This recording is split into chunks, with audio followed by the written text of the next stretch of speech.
Hello, this is lecture 21 in Emergent States of Matter. And this week we're going to be covering the end of superconductors. So we're going to talk today about the Josephson effects. And then we will get on to the next topic, which is the generic aspects of spontaneous symmetry breaking in systems with continuous symmetries. And we're going to see there that many of the features that we've seen in superfluids and superconductors are in fact generic consequences of a sort of top-down Landau theory type of description, and we'll understand precisely how we can predict some of these features from a more general perspective than the ones that we've been seeing so far. So let's start off then with section 4.13 in my notes. This is the on Josephson effects. So our goal in this section is to describe the AC and DC Josephson effects.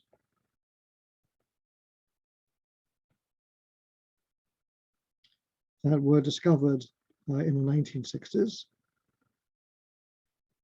And in fact, they were predicted theoretically and discovered experimentally very shortly after.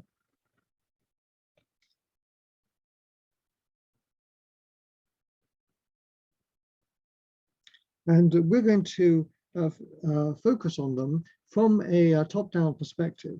So originally, these were understood from tunneling.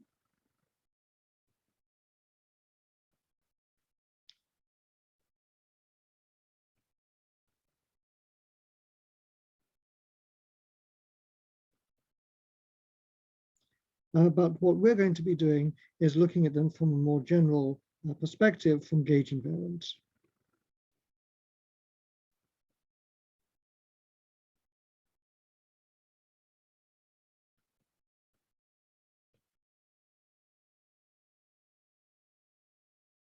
And off diagonal long range order.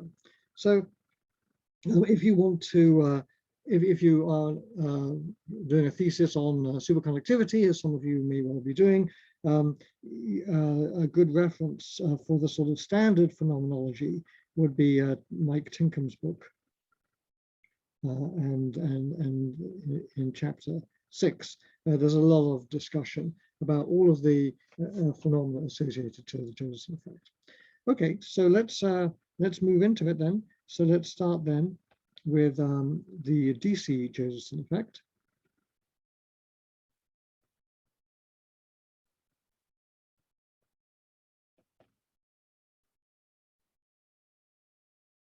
So the idea here is basically to look at what happens when I have two superconductors that are separated by some kind of gap, which is not superconducting, and then ask how do quantum effects tunnel or transfer electrons between the two sides. So what we do is we consider two superconductors separated by a weak link.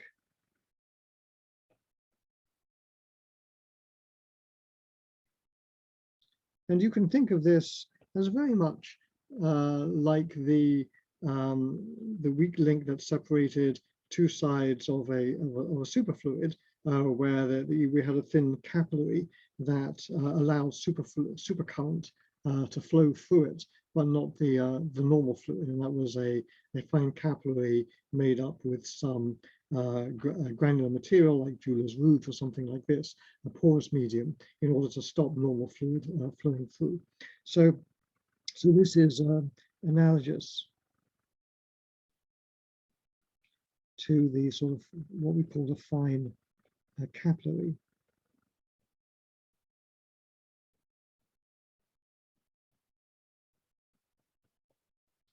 Connecting to the reservoirs of helium-2. So the picture then is something like this. So over here I have superconductor 2 over here, I have a superconductor 1, and then in the middle here, I have some barrier, and this barrier could be a constriction.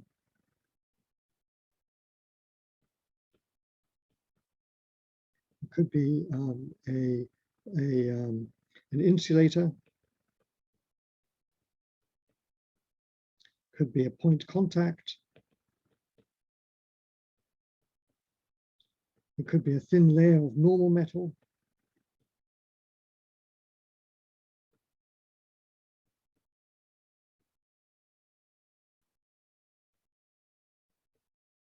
But either way, it's something that's not superconducting. And then we're going to imagine that this distance here, we will call this d.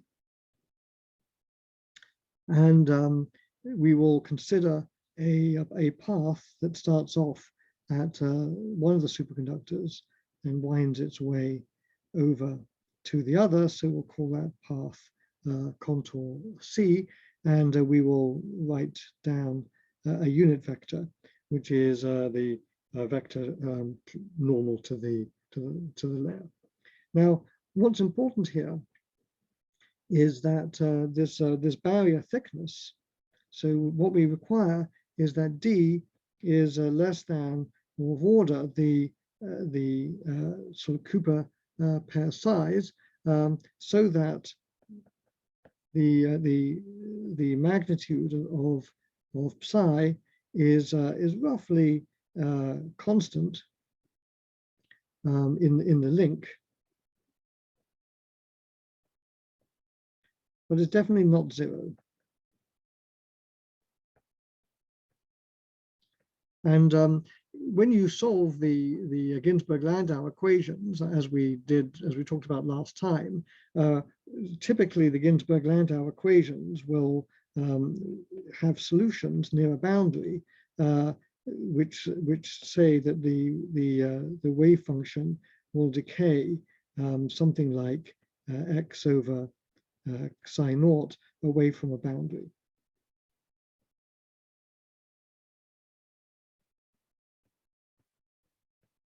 And so we want to make sure that there is still some distance in here, and so this is roughly about 10 to the minus 7 centimeters.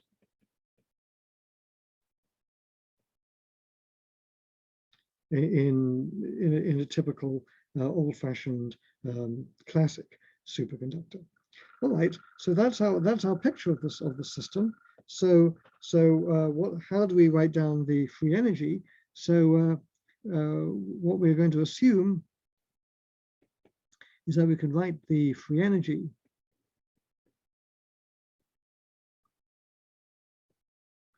as F is equal to the free energy of superconductor 1, the free energy of superconductor 2, and the free energy associated with the weak link. And the point about the free energy of the weak link is that this is supposed to be only dependent on the phase difference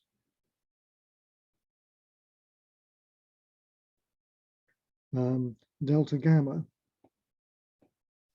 between the phase in superconductor 1 and the phase in superconductor 2. And why does it depend like that? Well, because the absolute phase is not observable, but of course, when the two superconductors are connected, then the phase difference is invariant under phase rotations, and so that's why it can depend on the phase difference. So let me just add that this is true because this quantity is invariant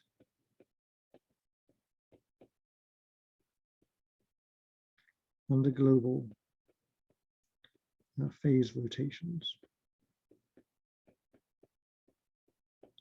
Okay, so then what I will do then is write the free energy of the link has some amplitude, which I'll just call A here, and then a function G, which depends on delta gamma. And G is as yet undetermined, to be determined. And what A is going to do is depend upon the cross-sectional area of the junction.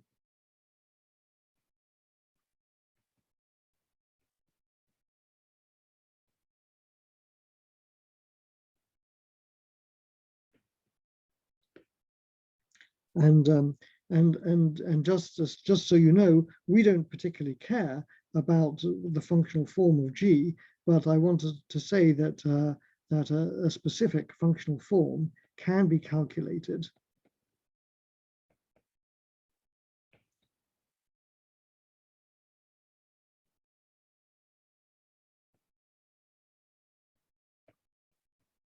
from a BCS theory.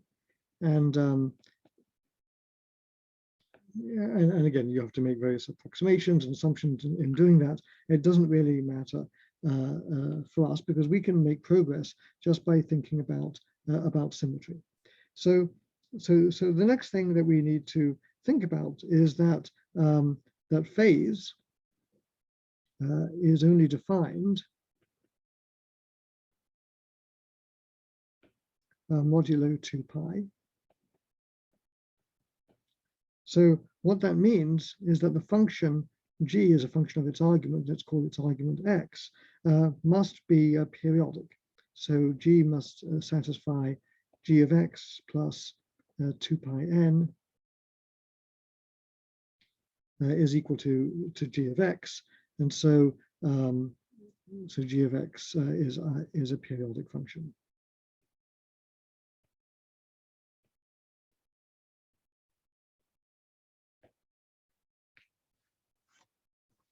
Okay, so far we didn't mention electromagnetic field, but of course that's what we're interested in. So now let's ask what happens when we add an electromagnetic field.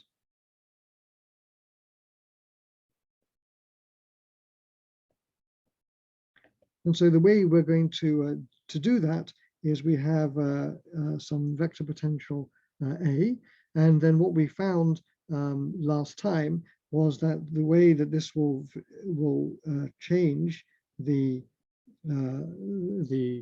phase is that whenever you have a phase difference, a gradient of a phase, that will get changed into grad gamma minus 2e over h bar c times the vector potential. So that's the covariant derivative. That's what happens, how you transform, how you absorb a global rotation of phase into a change of gauge in the vector potential. So this formula, which we saw last time, comes from gauge invariance. And in the homework that you're currently doing, you have an opportunity to solidify your knowledge of that. So now that we've understood this, now let's ask what happens when we look at the phase difference across the weak link.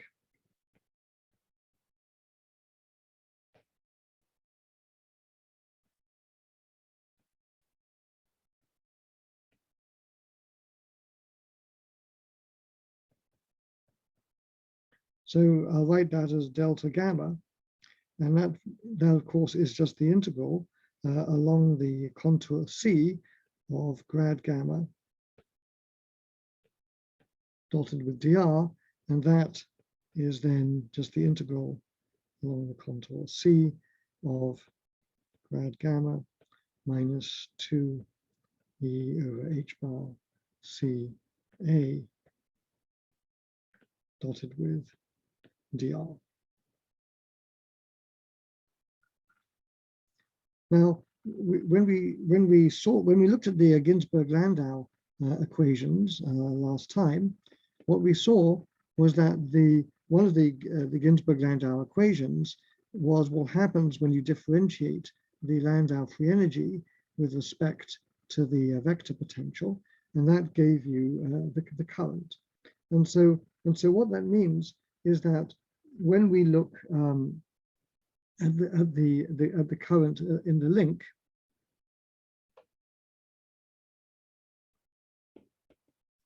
the current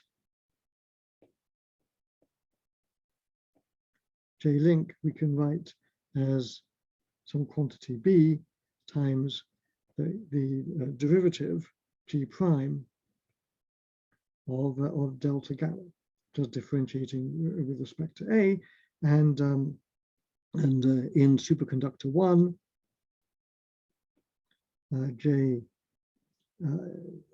there's a current J1, and in superconductor 2 there's a current J2, and the total unit. So now you have a circuit. So we can write down that J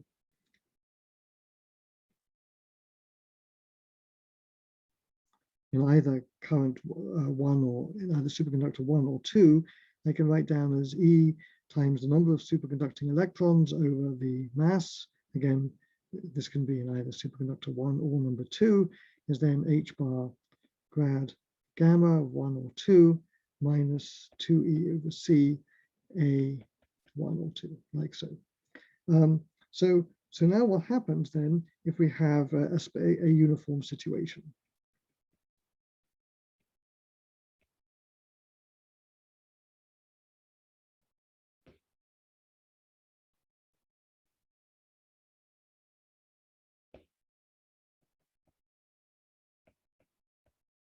So by that I mean that gamma 1 or gamma 2 is just some constant, and that the electromagnetic potential A is equal to 0. So then what that tells us is that the current in the link is just n, the normal vector, times B times G prime of delta gamma. And so this then means that a DC current will flow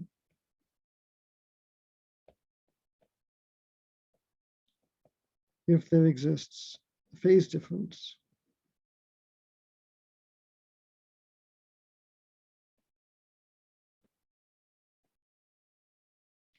between superconductor 1 and superconductor 2, even without an applied voltage.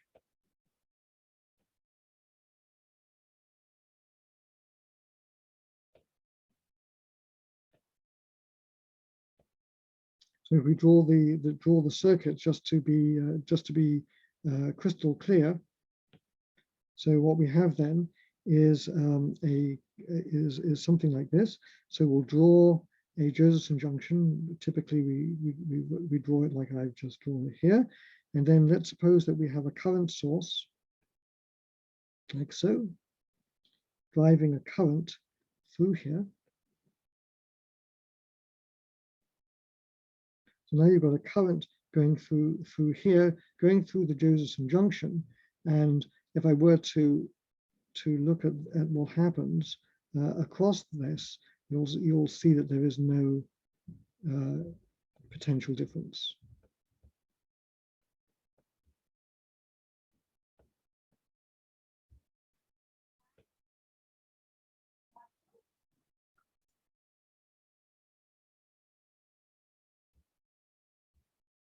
So let's look at what that implies about the function g.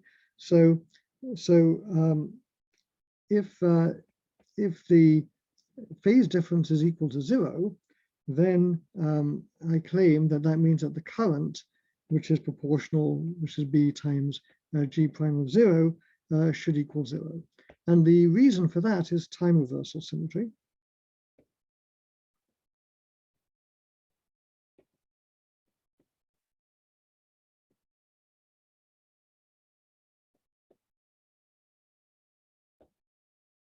So under time reversal symmetry, so t goes to minus t, what happens is a current gets transformed into minus the current, a wave function, whoops, wrong symbol. The wave function gets transformed into its complex conjugate, and of course the phase gets transformed into minus gamma. And so all of these things then mean that the function g prime of x is an odd function. And so therefore, we expect that, therefore, because it's odd, that means then that g prime of 0 must equal 0. So that's fundamentally the reason for this. So a static phase difference can give rise to a DC current, and the way you implement that is just you can have a drive a current through a junction, but there'll be no potential differential voltage drop. Okay, so so let me just make a couple of comments about this. So the first thing is that the origin of the effect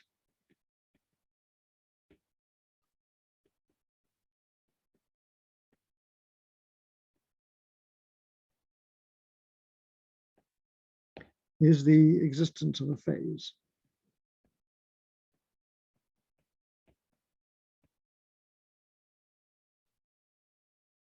And so what we have is a macroscopic wave function, macroscopic condensate wave function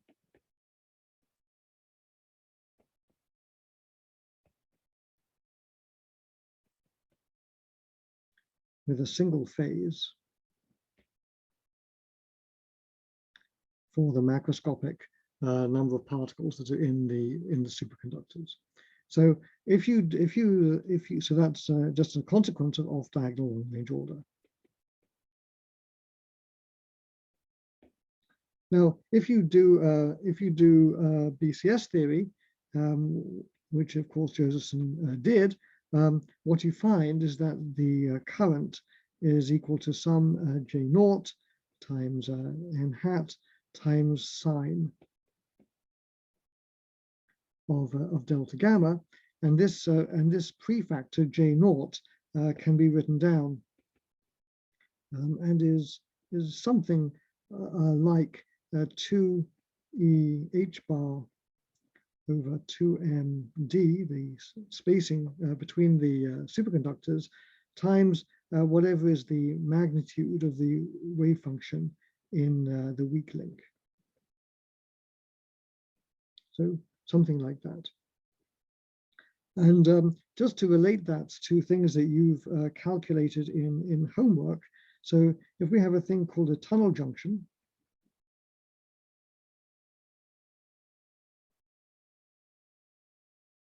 so in this particular case, what I mean by that, an insulating barrier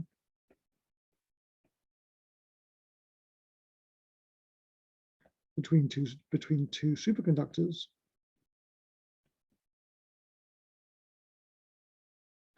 then at zero temperature,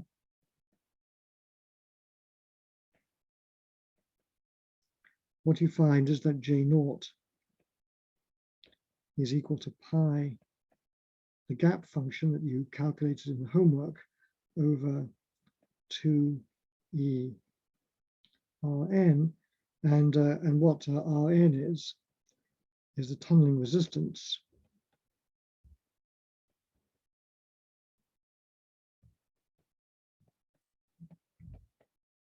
per unit area of the junction when both the metals and both the superconductors are in the normal state.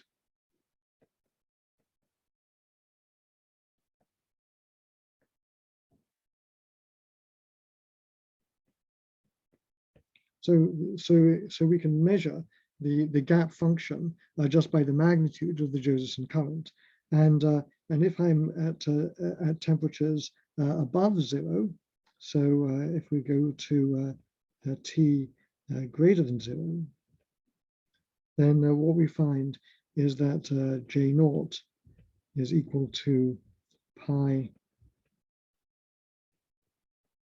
delta of t over 2e Rn hyperbolic tangent of delta of t over 2 kbt.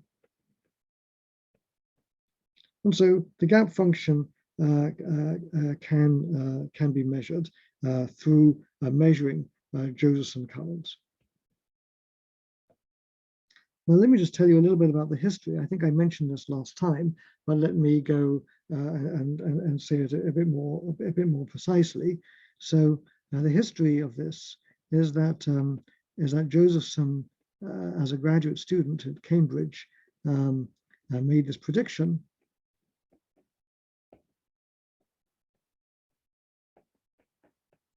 And Bardeen disagreed with it.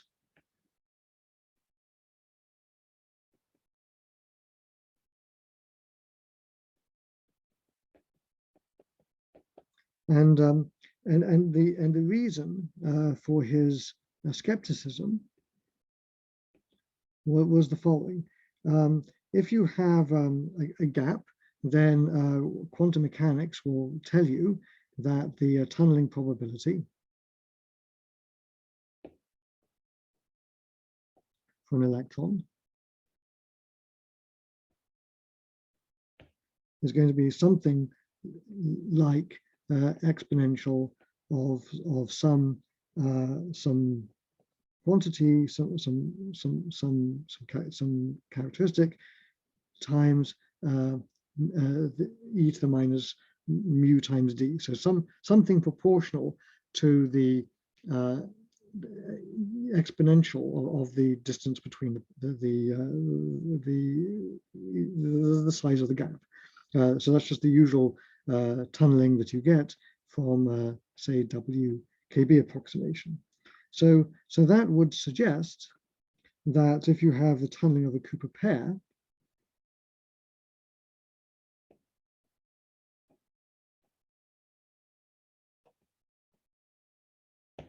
would be something like that squared.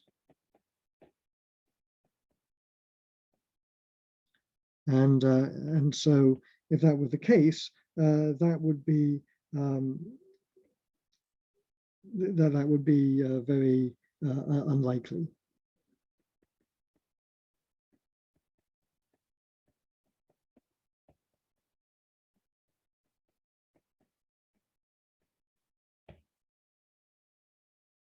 So what actually happens though? The counter argument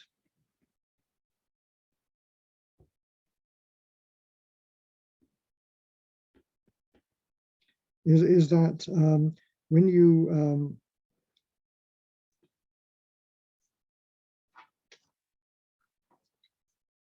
so the counter argument is that when you make when you form Cooper pairs, the terms in perturbation theory get grouped together.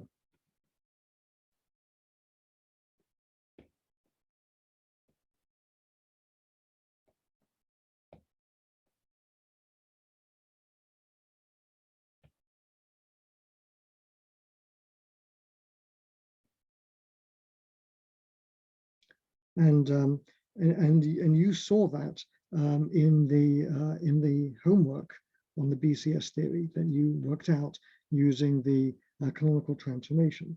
So what happens is when you form the composite, the boson, what that means is that the composite boson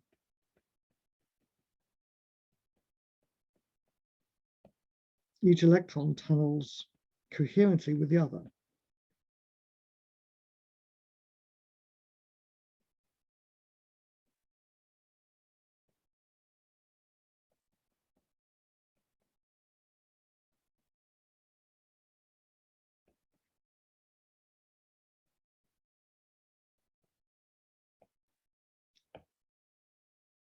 And so that means that the tunneling probability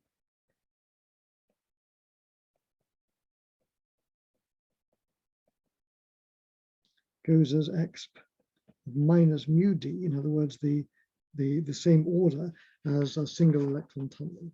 And so this is, rather subtle, and of course eventually this was conceded and understood. But this is one of the reasons why this was overlooked. Okay, so that's the DC Josephson effect. So now I want to finish this discussion with the AC Josephson effect, which I think is even more important.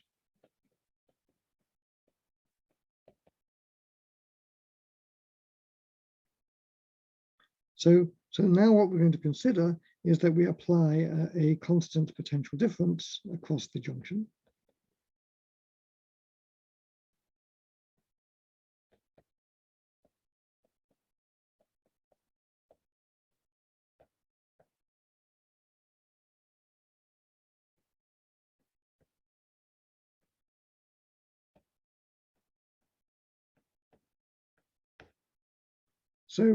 So if I want to then, if that transfers a pair of electrons across the junction,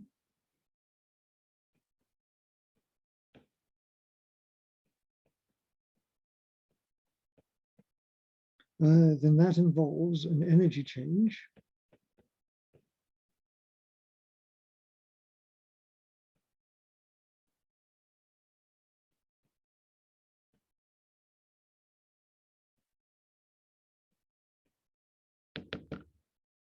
what's happening here? Let's try again.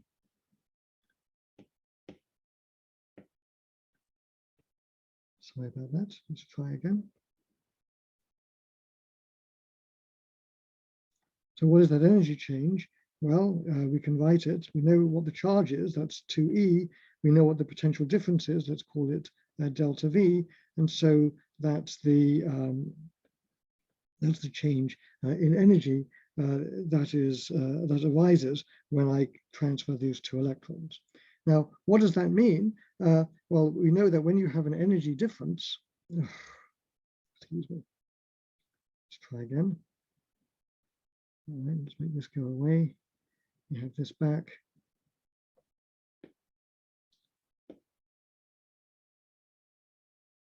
We're back to where we were. Hopefully everything is working. So what that means is that when you have a change in energy, that means that the wave function of the condensate its phase will evolve according to the energy difference. So the wave function of the condensate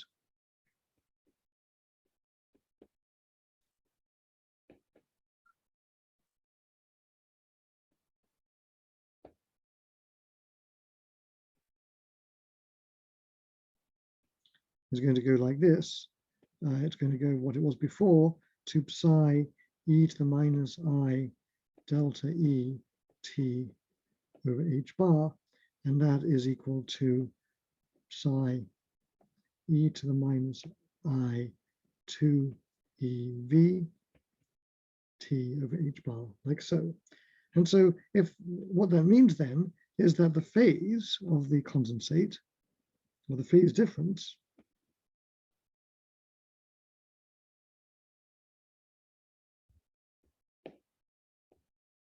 is time dependent.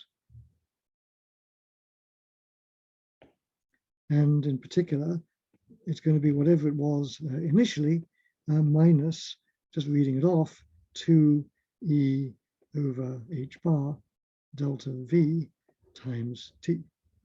And so now if I substitute this into the formula for the current, so the current going through the Josephson junction is then going to be n times this coefficient b times g prime of delta gamma naught minus 2e delta v t over h bar. And we know that the function g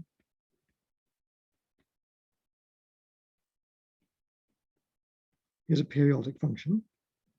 It's a sign, it's just sign in the simple BCS theory. And so what that means is that the current will oscillate in time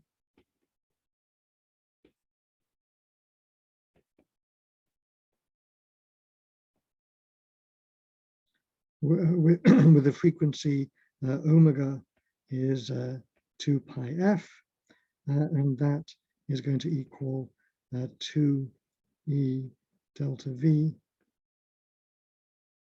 over h bar, which implies that the frequency is e delta v over pi h bar, like so. And so this is absolutely fantastic. So why is it so great? Well, notice that the frequency only depends on fundamental constants.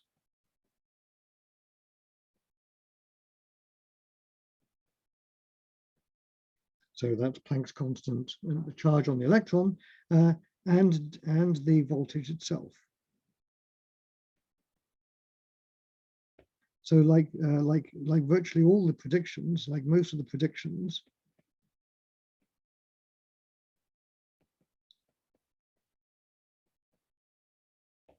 that arise from our Ginzburg-Landau type of description.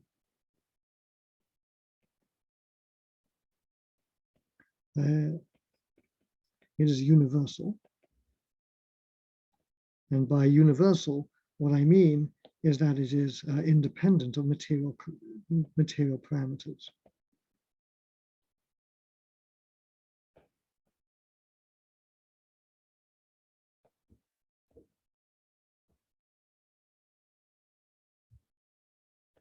So it doesn't really matter what your superconductor is made of, what metal it is, details about the insulating layer, or any of those things like this.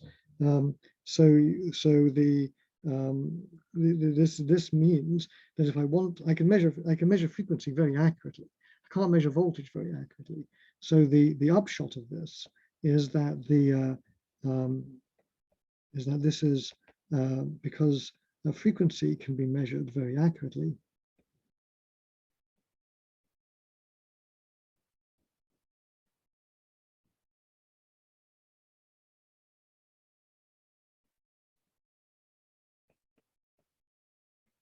Then this means that this is a way to define voltage standards.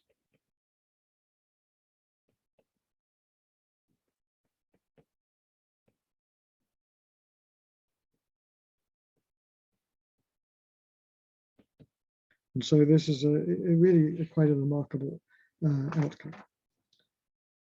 Okay, so that's all I want to tell you about the specific properties of superconductors. I want to just make a couple of quick comments, and I think I may have mentioned these things in the introductory lectures of the class, but let me just say them here too. So one of the things I want to point out is the history here, which was 1911 was the discovery. 1933 was the Meissner-Ochsenfeld effect. The expulsion of the magnetic field. 1955 was the discovery of type 2 superconductivity. And 1963, I think, the discovery of the Josephson effects. And I think the interesting question from a sort of philosophy of science point of view is, why did it take so long to discover these things?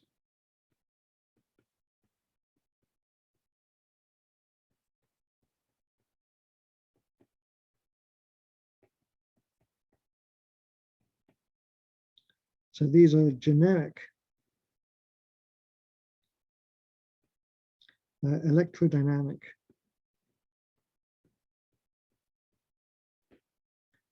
consequences, or maybe let's use the word epiphenomena. I think that would be an appropriate one. Electrodynamic epiphenomena associated with superconductivity. Epiphenomena are phenomena that are nearby and associated with the fundamental phenomena of superconductivity. So why did it take so long? Well, you could say, well, they're very subtle, very sophisticated, and so on. But on the other hand, when our explanation of these things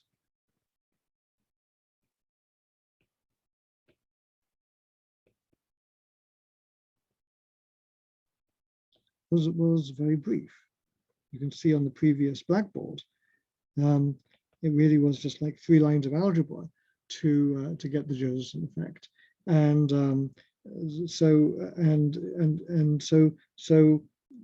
these things could have been discovered within a year or two of the idea of superconductivity if we'd had an understanding at the time of what the right way to model these things is.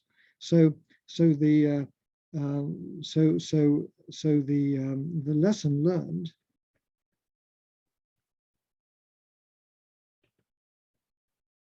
from this is that these phenomena are easy to explain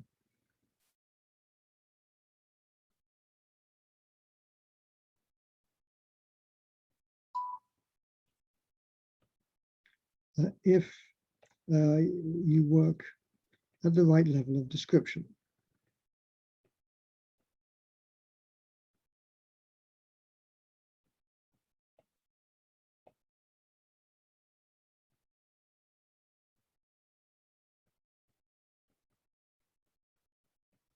And of course, one of the things that I didn't put in here, but which I should do, of course, is that in 1957 is the microscopic theory.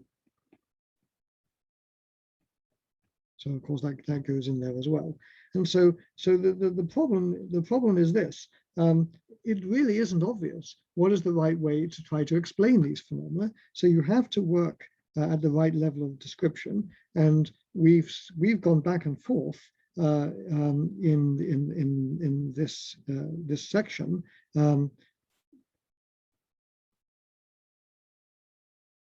We've gone back and forth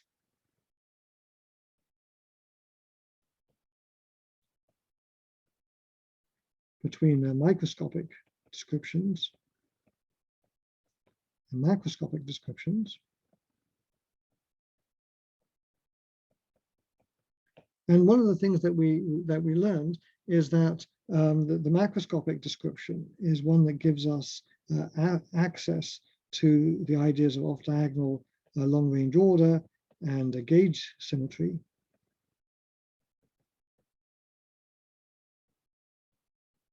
And in fact, as we can see with the Josephson effect, the results are universal and independent of material properties. And so they really just derive from gauge invariance and symmetry and off-diagonal long-range order without requiring detailed microscopics. And so therefore, it's rather hard to imagine that one should best approach these phenomena from a microscopic picture. And in fact, the microscopic picture becomes more problematic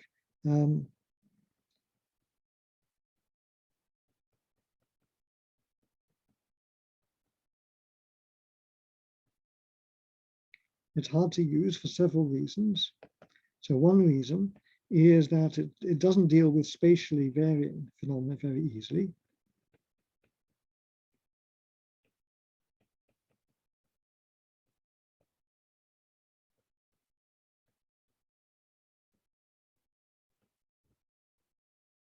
We've talked about superconductivity in terms of pairing of electrons in different K states.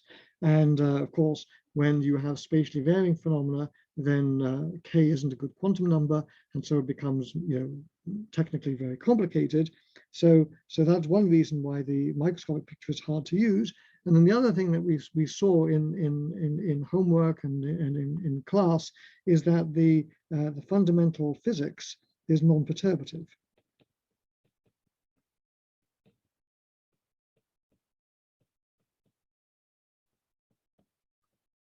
We saw this both in the superfluid case and in the BCS theory case, that the binding energy, if you will, depends in a non-analytic way on the strength of the interactions, the pairing interactions.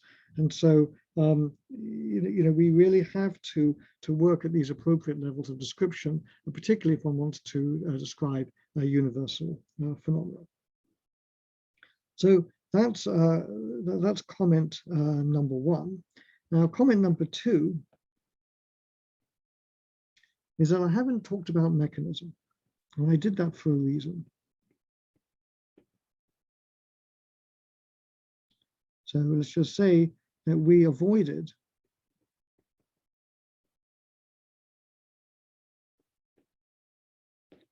talking about mechanism.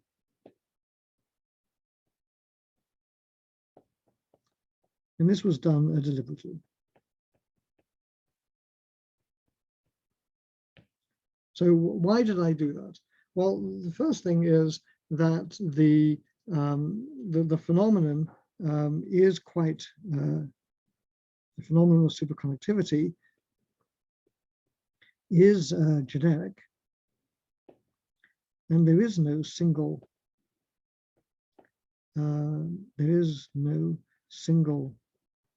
mechanism that can be ascribed to superconductivity. So if let's look at the BCS theory that we wrote down. So when we wrote down BCS theory and you worked it out in homework, BCS theory was an effective Hamiltonian. I'm going to say it's an effective minimal Hamiltonian.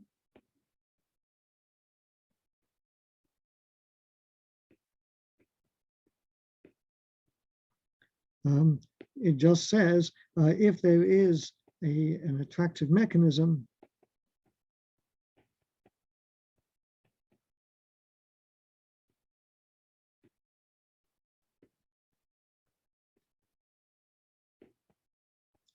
that can be represented by BCS Hamiltonian, then superconductivity will follow. And you can, this isn't obvious from what you've done, but if you add in more detailed, such as Eli-Ashberg theory and other things, which I'm not going to go into, if you add other detail, it doesn't really change any of the conclusions. It may change some of the coefficients and tell you what the U0 is that goes in there. And so you can think of this, the BCS Hamiltonian, in some ways is like the pseudopotential Hamiltonian that we use to describe superfluids.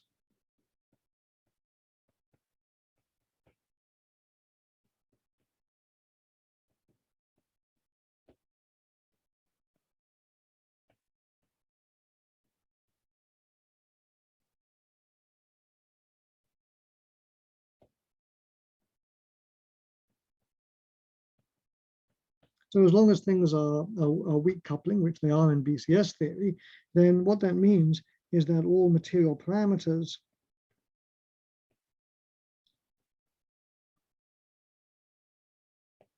and by that I'm going to talk about, and I'll say something about this in a moment, electron-phonon interactions,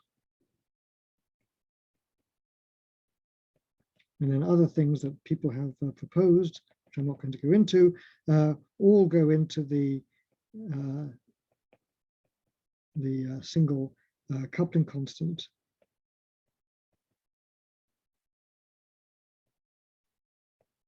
I don't remember what we called it, U, or maybe we called it V in the BCS theory. So you absorb all of the more short wavelength physics into one single parameter, just like in superfluidity, we absorb the short range details of the scattering potential into the pseudo potential parameter U0. So that's really why we've not focused about the mechanism. Now, I do want to say something about the mechanism because you probably want to know, well, what makes superconductors superconduct? And of course, that's an important question. So let's just sort of talk loosely. I'm not going to go into details of it, but if you go to a class on solid state physics, you may learn about that in more detail. So why do superconductors form? And the answer I'm going to explain to you is retarded interactions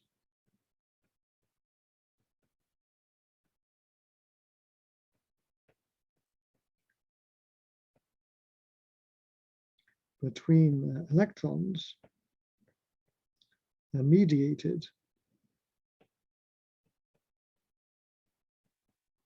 by lattice vibrations.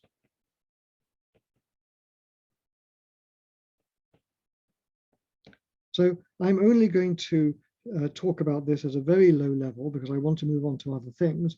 But let me just sort of give you a kind of cartoon picture of how do electrons attract and form a Cooper pair.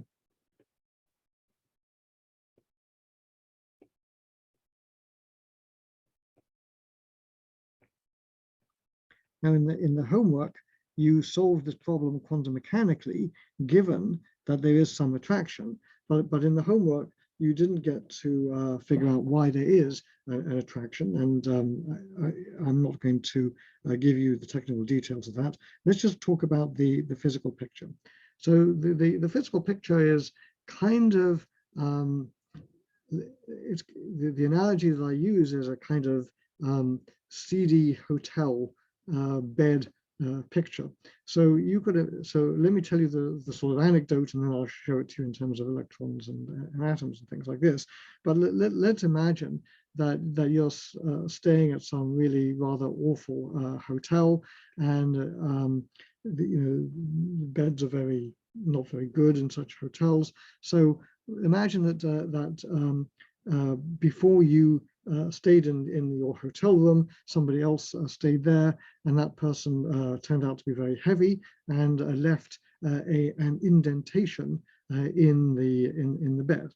Okay, so the bed now has a sort of indentation in it. That person leaves, checks out. A day later, you come along and you have the same thing. When you then sleep in that bed, you will naturally be falling into the indentation made by the previous occupant. And so if one were to sort of take a time-lapse movie, one would see that your position in the bed is correlated with the position of the previous person because the bed was deformed by the previous occupant. So the answer to this question is a very similar thing, but acting on the level of an electron. So the answer is that an electron can deform the ionic lattice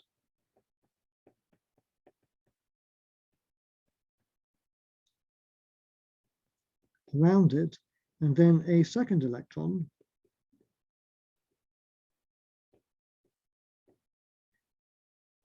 can minimize its energy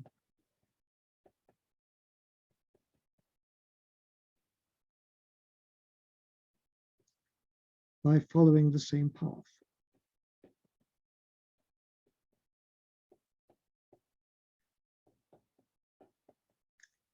But in the opposite direction.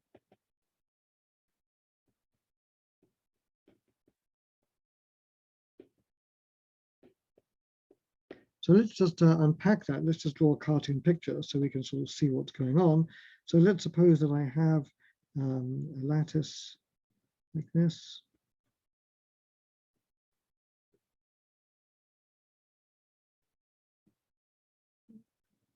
Okay, so here's a lattice vines. I've drawn a square lattice for convenience.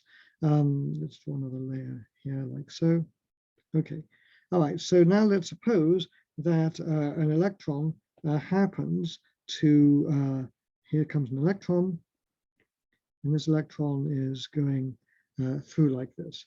So what's going to happen to the lattice of ions? So what's going to happen is these atoms over here are going to be attracted to the electron.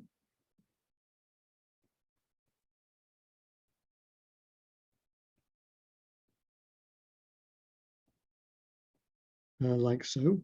And so the electron has a sort of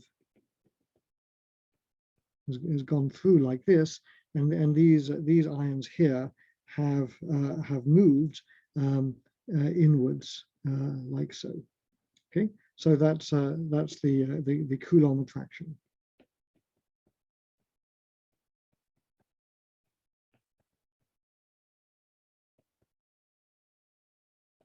Between the ions and the electron.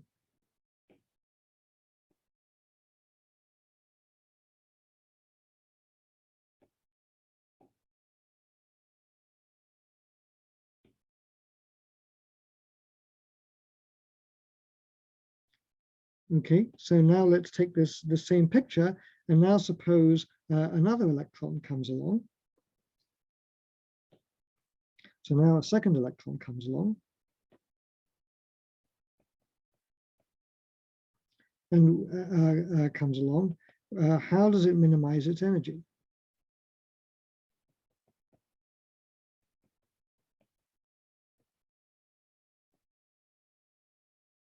Well, obviously, it can minimize its energy by being in the place where the ions are closer together. So that's going to minimize the energy. But of course, if it's going in the same direction as the other electron, then there'll be some Coulomb interaction between those. So if the other electron now goes in the opposite direction, like so, it will minimize its energy, so it can go in the trajectory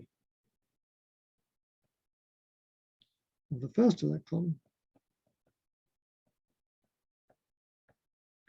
to minimize energy.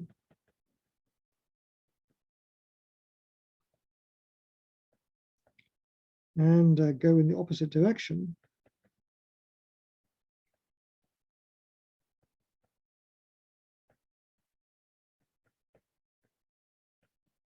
to minimize Coulomb repulsion.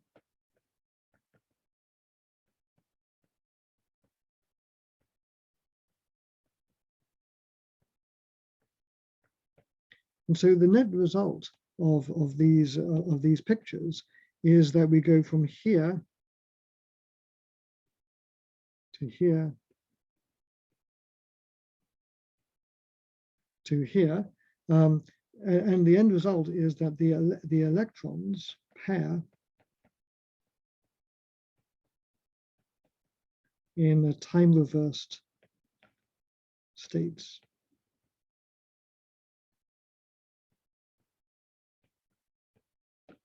And so that's that's the basis for the formation of a Cooper pair. And it's not too hard, but more detailed than I want to go into for this course to explain this classically and quantum mechanically. But this is the fundamental reason how this happens in a weak superconductor. Now, in a high temperature superconductor or strong coupling superconductor, we don't really have a general understanding of what can cause this to happen. So, in high TC superconductors, in strong coupling superconductors, and many other exotic, unconventional superconductors,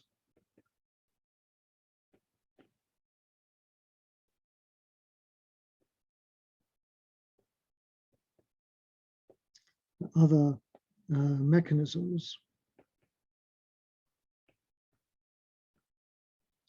can provide the pairing interaction.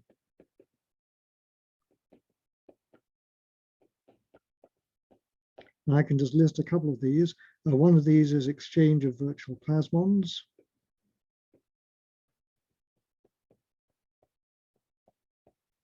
There can be exchange of spin waves, magnons. There's something called anionic superconductivity, which can work in 2 dimensions.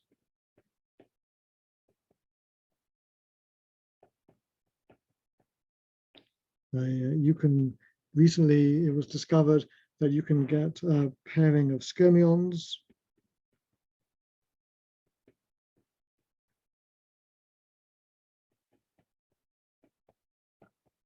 That was a discovery that was announced just a couple of months ago. And so there's many other mechanisms that can give rise to attractive, sometimes retarded interactions. And actually, that's a very important point I wanted to stress here. The electron-pairing time reversal state, this is fundamentally retarded interactions.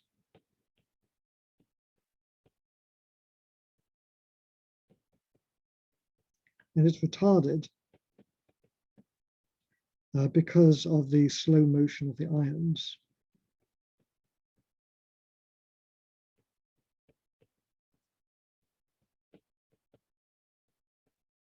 Compared with electrons, because they're heavier.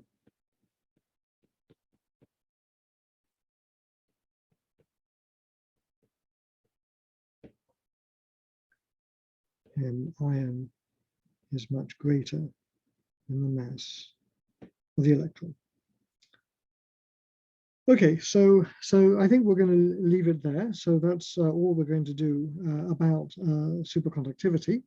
And what I want to start on now is some of the general features of superconductivity, or actually of spontaneous symmetry breaking. And so we're going to go back to an earlier part of the course.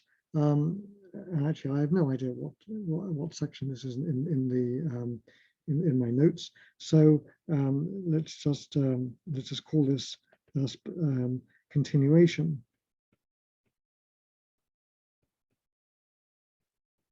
of our chapter on spontaneous symmetry breaking.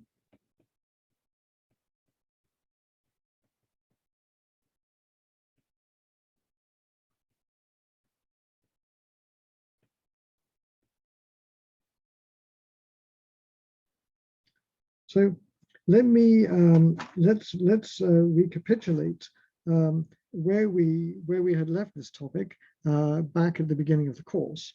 So what is our goal in this section?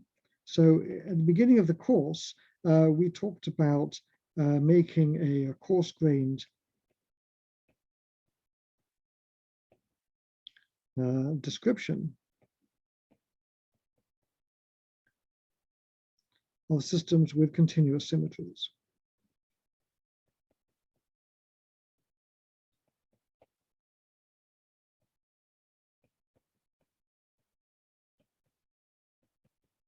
And at the beginning of the course, we didn't really talk so much about systems with continuous symmetries.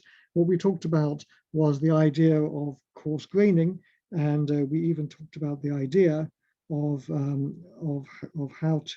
what coarse graining means, and we talked about how one can write down a functional description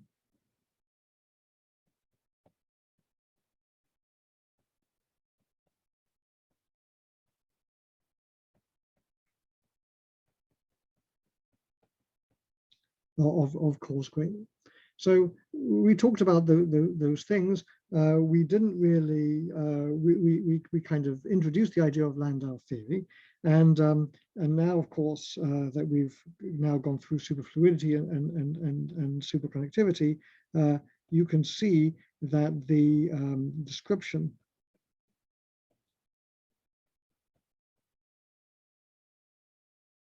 of superfluids and superconductors used such ideas, and we saw that in superfluid with the Gross-Pitievsky equation,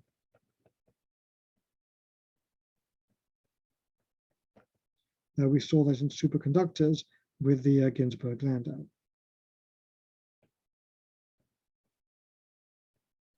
And we saw that all of these things are an example of the implementation of off-diagonal long-range order.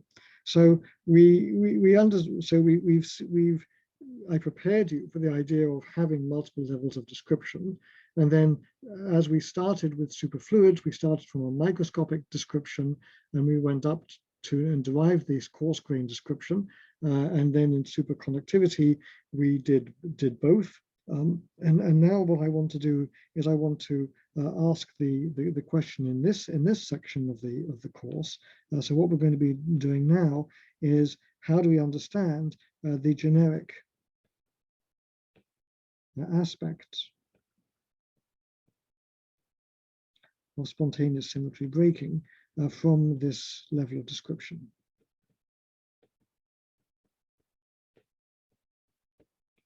Because I think what you should have learned, what you should have taken away from what we saw explicitly in detail with superfluids and superconductors and cold atoms and so on, is that this level of description, this coarse grain level of description, is a very powerful one. And so now what we want to ask is what are the, can we unify our understanding and see where these things come from?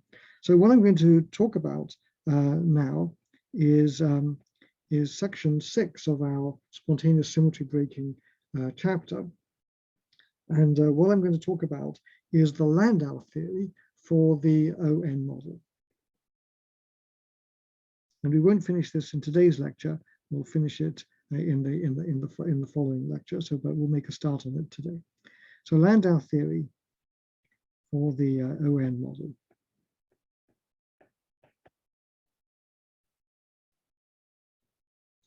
Okay, so this ON model, this picture is very similar to what we started with when we started talking about superconductors a long time ago. I'm definitely going to regret doing what I'm just doing.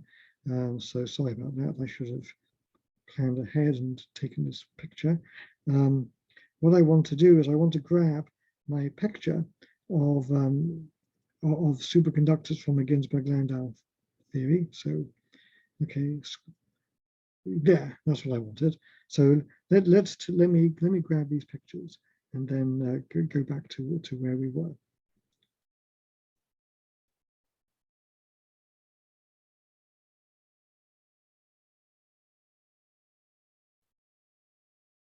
All right, so copy that. Come on. There we go. All right, so let's put these pictures over here.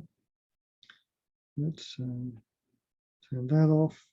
Let's go back to where we already were. It's over here. All right, so back to where we are. All right, so this is what we in superconductivity.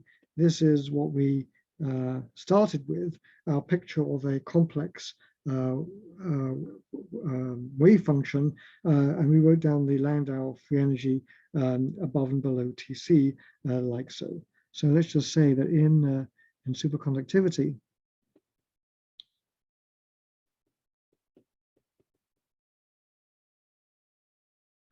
we had a two-component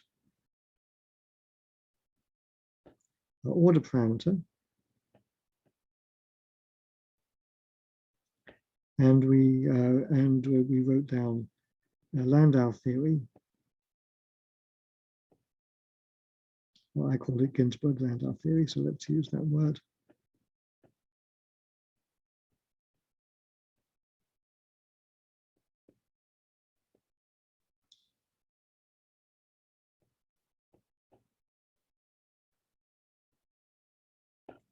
As shown here. So remember what happened was above Tc, we had a free energy that was invariant under rotations of the phase.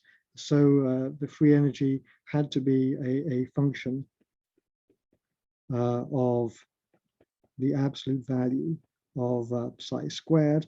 And then what we did was we constructed scalar invariants of psi squared, which means psi squared, psi to the fourth and higher orders. And we saw that in general, the functional forms could be like I've shown you over here, and that gave rise to the phenomena of superconductivity. So the ON model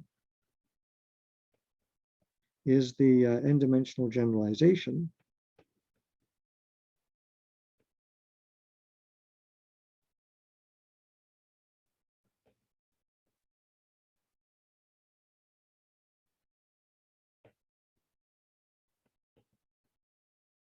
and so what we imagine is that we have an order parameter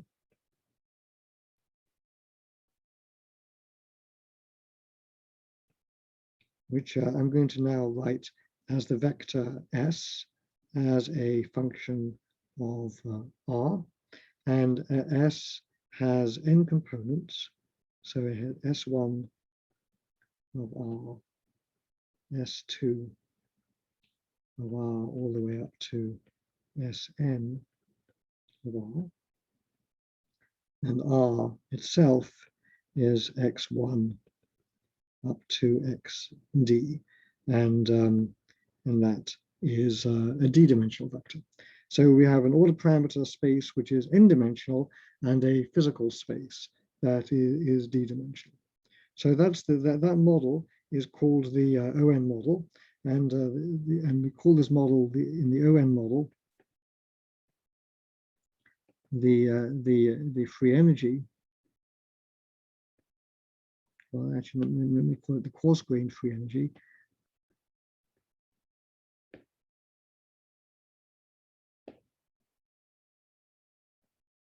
And I'm going to sometimes use the word effective Hamiltonian.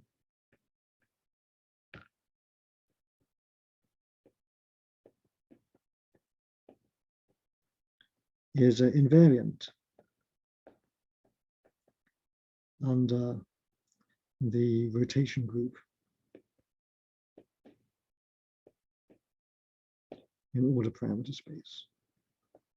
I'll sometimes call the order parameter space the spin space, because in statistical mechanics, we often think of these things as being spins. They don't actually have to physically be spins, but we'll use that symbol.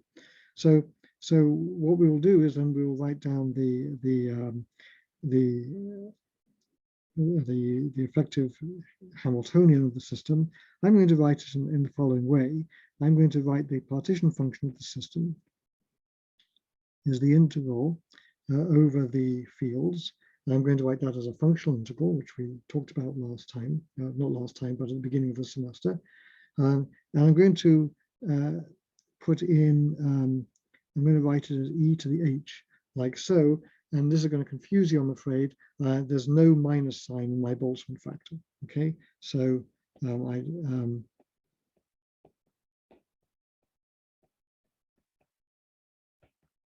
so sorry about that.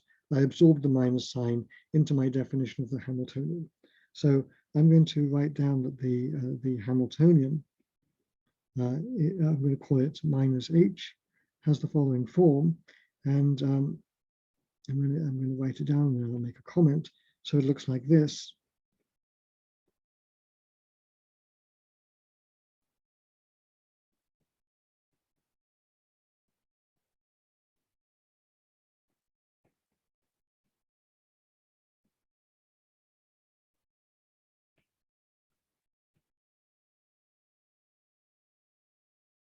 So that's my effective Hamiltonian, and I'm writing things down in this way because I want to kind of absorb all these factors like KT and things like that into these coupling constants and choose my units in such a way that we have the smallest number of parameters. So notice that I've absorbed into here the -1 over KBT Boltzmann factor.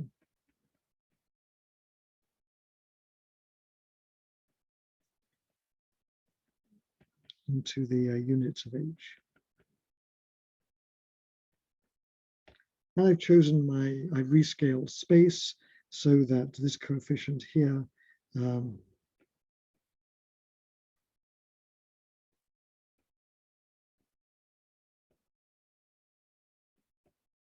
so that this coefficient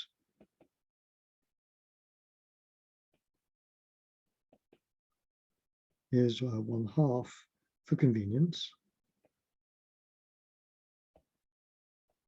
Just to try to clean things up. And then what else do I want to tell you? Oh yes, I need to tell you what these terms mean. So let's do that.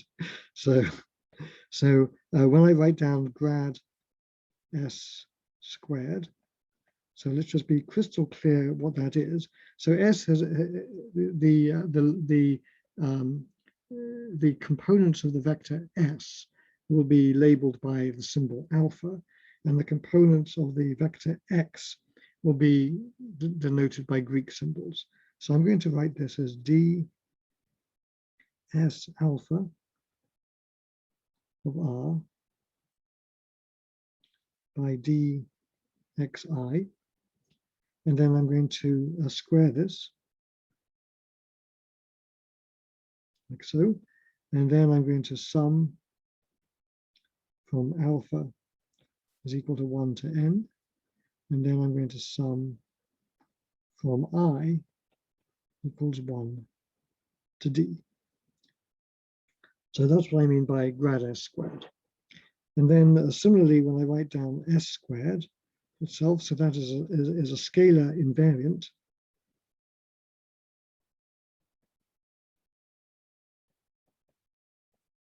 Because remember, h is a scalar, and so therefore to build a scalar out of a vector quantity, I have to build it out of invariants. So s squared is going to be sum from alpha is equal to 1 to n of s alpha of r squared, and s to the 4th is just the square of s squared. And similarly, when I write down integral ds, what I mean by that is that this path integral is actually the product from alpha equals 1 to n of the functional integral over each component, and then integrated like that. And what I plan to do is to sometimes we'll write this as minus h as equal to the integral ddr of 1/2 grad s squared plus a term which I'll call the potential, but it can involve potential and kinetic energy, and then an interaction with an external magnetic field minus h dot s like this. And so this this term here is the homogeneous part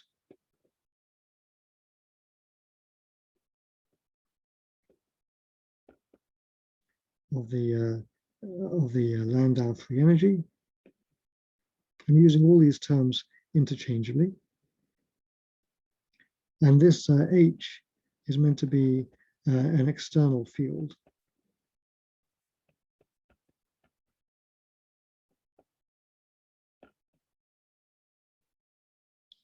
That coupled to the order parameter. So it might actually be a physical field, like an external magnetic field if it's a spin. On the other hand, it may be something different if this is describing, say, something like off-diagonal long-range order. And so this picture over here that we've drawn, these pictures correspond to T greater than Tc, and this one here is T less than Tc. And these pictures are for the case for the ON model when n is equal to 2, where I can draw it easily. But in general, I can do the same thing for any higher order, and so this would be the component S1, this would be the component S2, this would be the component S1, and this would be the component S2. Okay, so as we've talked about before, the main point to notice is that below Tc,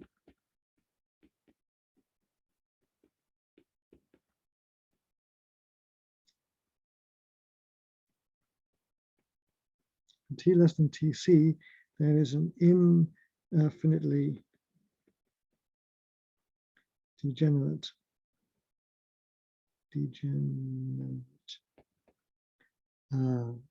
minimum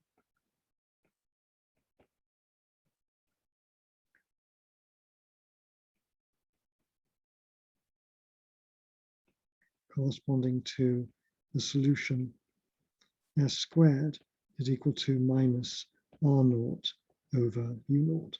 And remember, in this notation, R naught is proportional to T minus Tc over Tc. And so what that means is the order parameter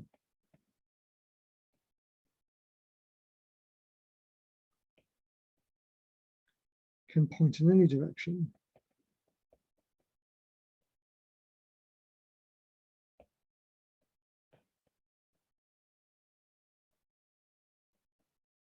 of the n-dimensional order parameter space.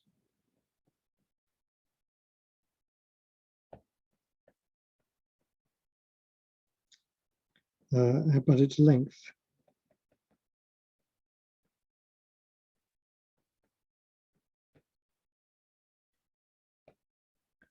is given by the square root of minus R naught over U naught. Okay, so that's where I'm going to end today's lecture. And Wednesday's lecture, we are going to continue on by computing the susceptibility tensor. So I'm going to stop recording now.